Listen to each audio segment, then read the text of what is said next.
Okay, so the Eagles are about to face the red-hot Saints in a huge NFC matchup, and with the Birds trying to bounce back from a heartbreaking loss last week, they might be in need of some Jalen Hurts heroics, as for Philly to win this game, they're going to need their franchise QB to step up and have a big performance, and there's good reason to believe that he's going to do just that. Meanwhile, the Eagles could possibly be without multiple key star players in this game, as the final injury report came out and it doesn't exactly look great. Plus, Jalen Carter spoke about what the Eagles have to do to fix their run defense, while he also absolutely trashed his own play through the first 2 weeks of the season. So we're going to talk about that and all the other news leading into the Eagles matchup with the Saints starting right now. Hey guys, welcome to the Philly Fan 21 channel. If you're new, I'm Evan and I cover all things Philadelphia Eagles. And the Birds week 3 matchup with the Saints is right around the corner. So with that, we recently found out what jersey combo Philly is going to be wearing, and it looks like they've decided to go with the standard away uniforms, being the white jerseys, the green pants, and the green helmets. So nothing crazy, but it's the first time we've seen this combo this season, so I like the selection. But getting to much more important news, the Eagles' final injury report came out on Friday afternoon, and it's not exactly ideal. Now, obviously, the big news from Thursday's practice is that safety CJ Gardner-Johnson just randomly appeared on the injury report, as he apparently suffered a foot injury during practice and didn't come back. So, naturally on Friday, Nick Sirianni was asked about what happened to CJ, and this is what he said. Yeah, he tweaked something yesterday. I won't get into the specifics, obviously, but we'll see how today goes. So, classic Sirianni, he didn't really give out any information regarding CJ's injury other than the fact that it apparently happened during Thursday's practice like we all assumed. But with Friday's injury report, we not only learned that CJ missed practice that day as well, but he is also officially listed as questionable for the Saints game. Now, on Friday, the media apparently tried to talk to CJ in the locker room about the injury and just to get some more insight, but he declined to speak with them, although he did apparently say, quote, "See you Sunday," while packing his bag at the locker. So that could be a good sign, I guess, but honestly, I mean, we don't really know. Obviously, CJ is going to be really motivated to play and play well in this game because it's against his former team, so he's going to do everything possible to get out on the field for this one. But again, it is no guarantee, so we're just going to have to wait and see what happens. And then in regards to the Eagles' other injured star, AJ Brown, the final injury report revealed what we had all feared, but also probably expected, being that AJ is in fact out for the Saints matchup after missing every practice this week. So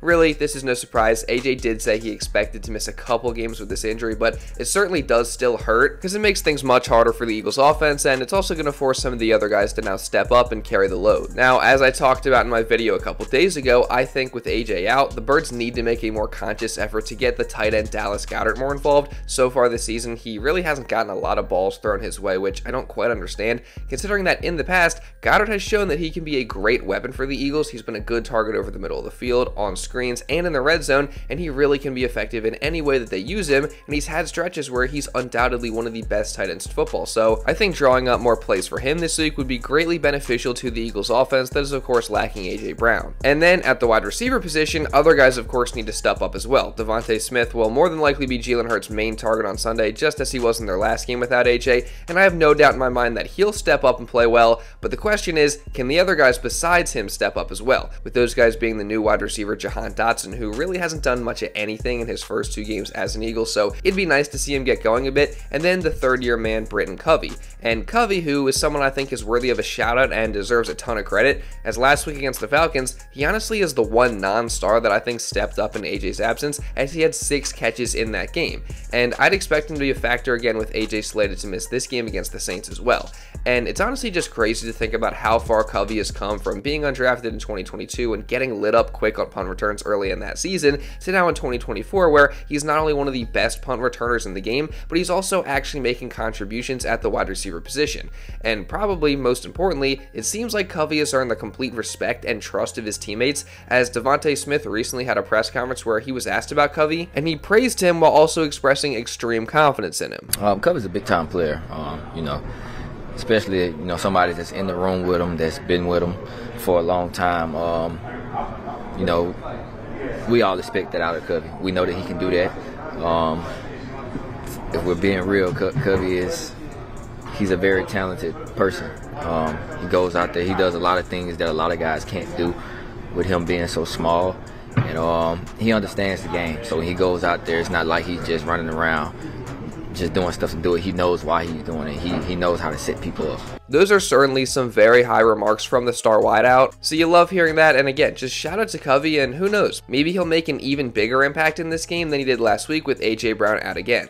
And honestly, for the Eagles to win this game, I honestly just think the passing game as a whole is going to have to be on point, and Jalen Hurts might just have to be the one to will this team to victory. And don't worry, we're going to dive into that and so much more in just a minute here, but real quick, I do want to say, if you are enjoying this video and don't want to miss any other Eagles coverage or content just like this coming throughout the rest of the entire season, then make sure you subscribe, and also really importantly, turn on notifications so you're notified instantly when one of these videos is uploaded. I think that's a win-win for the both of us, because not only do I get more people consistently watching these videos, but you don't miss any other Eagles coverage or content just like this. So again, subscribe, turn on notifications, and also drop a like. Let's see if we can hit 700 likes on this video. And now, with all that being said, let's get back into the video. So as I was saying, I honestly think that for the Eagles to beat the Saints this week, they're going to need a big performance out of Jalen Hurts in the passing attack. And I say this due to the fact that if you're going to try and find the quote-unquote weakness of this tough Saints defense, it would probably be the pass defense. And with the Saints offense rolling the way it has been, the Eagles absolutely need to put up points in this game if they want to win, because there's no doubt in my mind that the Saints will put up points. So this is certainly one of those games where Jalen Hurts just has to show up and be the difference maker that the Eagles are paying him to be.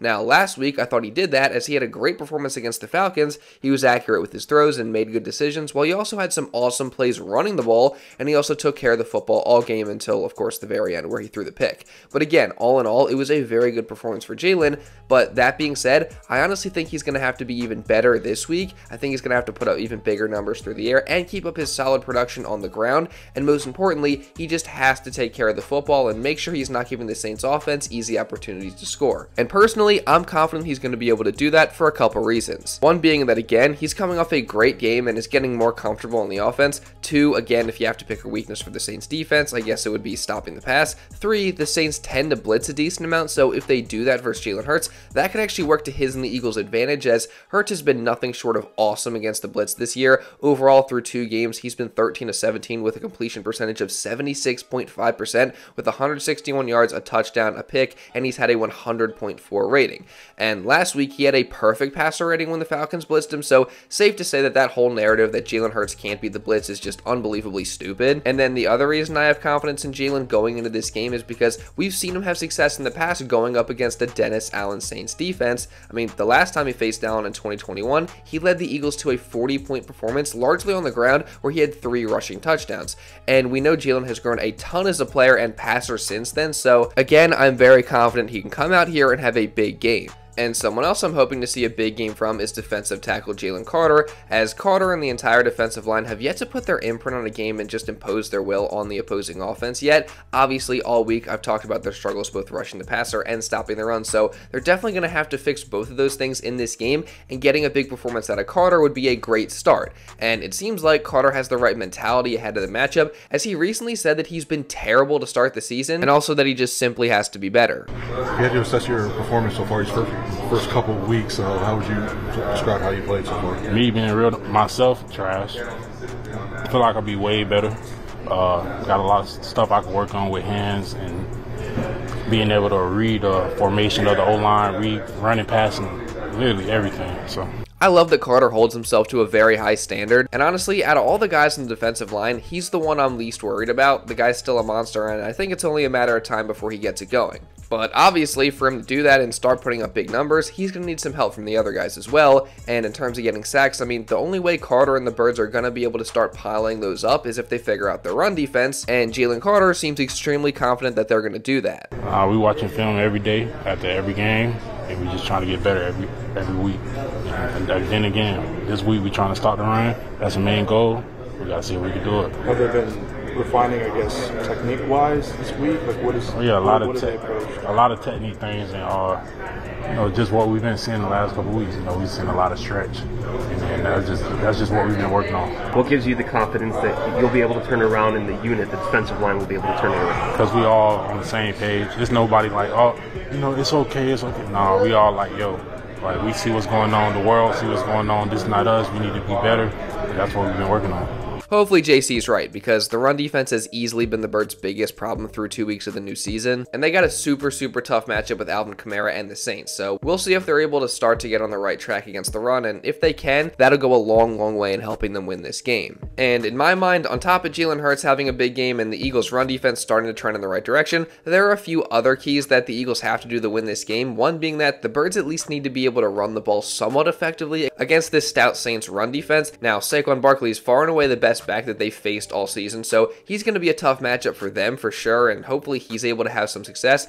because as much as I think the Eagles' passing attack needs to be good in this game, the Birds also just can't be one-dimensional, so hopefully Barkley is able to have a solid day. And then defensively, they got to at least find a way to generate some pressure on Derek Carr in addition to stopping the run, and they also just got to tackle better than they have these first few weeks. And if they can do all these things, then I think they got a solid shot at winning the game. Now overall, I honestly just think this is a super tough matchup. The Saints are on fire right now, and I really think things could go either way. I definitely understand why the Saints are favored, and I think they should be, but of course, I'm still going to pick the Eagles to win in a close, high-scoring battle, 33-30 on the back of Jalen Hurts. But what do you guys think? Give me all your score predictions down in the comments below, and also while you're at it, just make sure you subscribe and turn on notifications so you don't miss any other Eagles coverage or content coming throughout this entire season. And also, again, while you're at it, make sure you drop a like to show some support. It really does help me out a ton. Again, let's see if we can hit 700 likes on this video. And also, if you want to watch another Eagles video going over some more Eagles news from earlier in the week, you can check this out right here. And now with all that being said, that's pretty much all I got from this one, guys. So thank you all so much for watching, and I'll see you in the next video.